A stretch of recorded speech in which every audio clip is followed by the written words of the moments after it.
The Kolkata police have banned gatherings around the RG Kar Medical College and Hospital in Kolkata for 7 days amid the protests against the rape and murder of the postgraduate trainee doctor.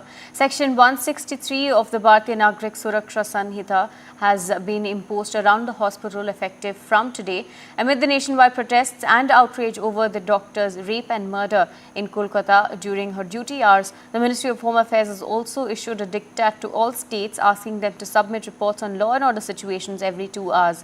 Now, as per the notification, the Home Ministry has directed all state police forces of the country to send reports every 2 hours through mail, fax or even WhatsApp as well. Now, NDTV has also learnt that states have started sending in reports starting 16th August on the law and order situation in the state as well. My colleague Tanushka joins us from Kolkata. Tanushka, take us to the latest security measures that have been taken in Kolkata, especially around the RG Kar Medical College and Hospital. Right, exactly. Aarti, the security forces, the deployment has also been amped up inside the hospital as well. We know, as you rightly mentioned just now, that Section 163 of the BNS, which was previously known as the Section 144 of the CRPC, has been imposed. And what is important to note that it has just been imposed just outside the area of the hospital, that is the periphery of the hospital, and not in the entire city, which means that outside the hospital, protests, processions and rallies will not be allowed to, be held.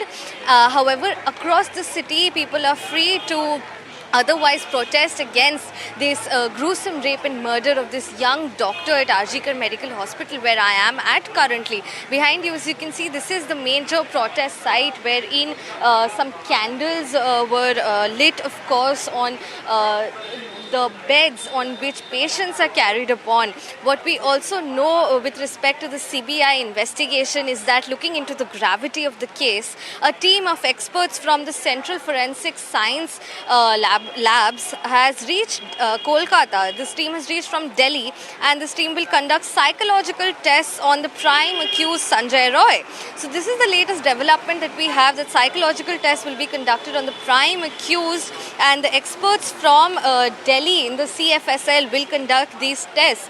What we also know is that the former principal of this college, Dr. Sandeep Ghosh, has been called into custody for questioning and interrogation for 2 consecutive days. He was called in yesterday as well, and he is being constantly questioned upon with respect to his whereabouts as well, and his knowledge as to what happened and where was he on the day of the incident. What we also might consider if or not he will be called in today as well for questioning. But this is what is going on right now. The parents of the deceased has also given out some names to the CBI team whom they feel might be involved in the death and the rape and murder of their daughter. And what we also know is that Kolkata police has also taken into custody 20 people, and questioning is still going on. So a lot is happening, lot of developments with respect to the investigation in this rape and murder of this doctor at RG Kar Medical Hospital in Kolkata. Apart from the nationwide protests and the doctor strike, after this incident, of course, it has broken out.